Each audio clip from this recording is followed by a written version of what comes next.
군사법원이 참군인 박정훈 전 해병대 수사단장에게 무죄를 선고했습니다. 사필 규정입니다. 무고하고 양심과 정의에 따른 공직자, 군인의 복무에 부당한 수사와 탄압, 기소를 통해서 국가 공동체와 공직자들에게 부당한 압력을 끼친 것은 우리 대한민국뿐 아니라 우리 사회 전체에 끼친 해악이 참으로 크다고 할 수 있습니다. 박정훈 대령에게 항명이라는 어마무시한 딱지를 붙이면서까지 최해병 순직 사건 조사를 막으려 했던 자들이 진짜 범인 아닙니까? 모든 것은 윤석열의 경로로부터 시작이 되었습니다. 수사 외압의 몸통을 반드시 찾아내서 처벌하는 것이 공정과 상식과 정의를 바로 세우는 길입니다.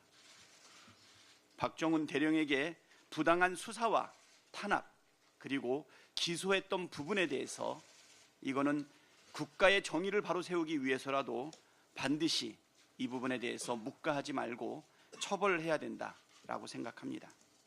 민주당은 진실을 밝히기 위해 끝까지 최선을 다하겠습니다. 명태균과 김건희, 윤석열의 추악한 거래의 증거가 드러났습니다.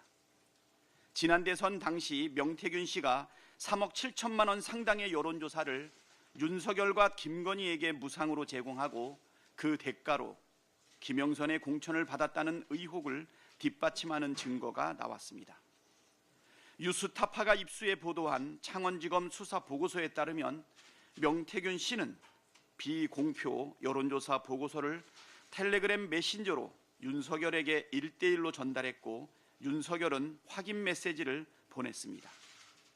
2021년 7월 3일 명태균 씨로부터 여론조사 결과를 전달받은 김건희는 넵, 충성이라고 답하기도 했습니다.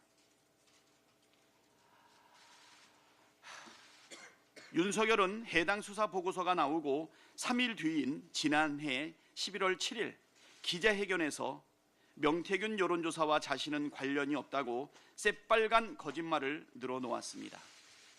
고개를 숙여 사과는 했는데 무엇에 대한 사과인지는 밝히지 못한다고 제2의 개 사과를 해서 많은 국민들을 분노케 했습니다.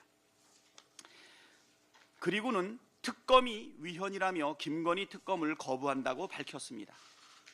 명태균과의 추악한 거래가 사실이었기 때문이었고 특검이 진행되면 자기가 처벌받을 것이 뻔했기 때문이었습니다. 윤석열의 말대로 죄를 지었으니까 거부한 것입니다. 그러나 검찰은 이런 보고서를 작성하고도 당사자인 윤석열과 김건희에 대한 조사를 하지 않았습니다. 매우 유감입니다. 지금이라도 신속하고 철저하게 수사하기 촉구합니다. 명태균 그리고 12.3 비상계엄은 한 몸입니다. 최해병 사건을 수사한 박정훈 대령이 항명죄를 뒤집어 쓴 건 윤석열의 경로 때문이었고 이종석 전 장관은 대통령실 02-800-7070으로 걸려온 전화를 받은 뒤부터 갑자기 입장을 바꿨습니다. 윤석열과 김건희는 박정훈 수사 외압 의혹의 몸통입니다. 명태균 게이트의 몸통 역시 윤석열과 김건희입니다.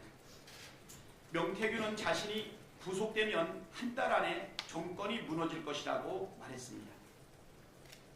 검찰 공소장에 따르면 명태균이 구속된 11월 15일부터 9일 후인 11월 24일 윤석열은 김용현에게 명태균 의혹을 언급하며 이게 나라냐 비상대책이 필요하다고 했고 김용현은 그날부터 비상계엄 선포문, 포고령 초안 등을 준비했습니다. 12월 2일 명태균은 황금폰을 공개할 수 있다는 뜻을 밝혔습니다. 다음 날 12월 3일 검찰이 명태균을 기소했고 그날 윤석열은 비상계엄을 선포했습니다. 우연으로 치부하기에는 매우 공교롭지 않습니까? 정말 공교롭습니다. 명태균의 폭로로 윤석열과 김건희의 추악한 민낯이 드러나는 것을 막기 위해 비상계엄까지 불사했다는 합리적인 추론도 가능합니다. 다시 말해 윤석열, 김건희가 대선 당시 여론조작 등 부정한 방법을 동원했다는 사실과 공천 개입, 공천 거래를 한 사실을 덮기 위해 군대를 동원해 전쟁까지 일으키려 했다는 의심을 할 수밖에 없다는 뜻입니다. 윤석열과 김건희는 대한민국 최대 리스크입니다. 공정과 상식을 무너뜨린 것도 모자라 헌정질서와 민주주의를 유린했으며 법치를 파괴해 대한민국을 무법천지로 만들었습니다. 대한민국을 정상화하기 위해서 최혜병 사건, 명태균 사건, 12.3 비상계엄의 핵심 몸통인 윤석열과 김건희의 수사는 반드시 이루어져야 합니다. 민주당은 진실을 밝히고 국민을 지키고 나라를 살리기 위해 최선을 다하겠습니다.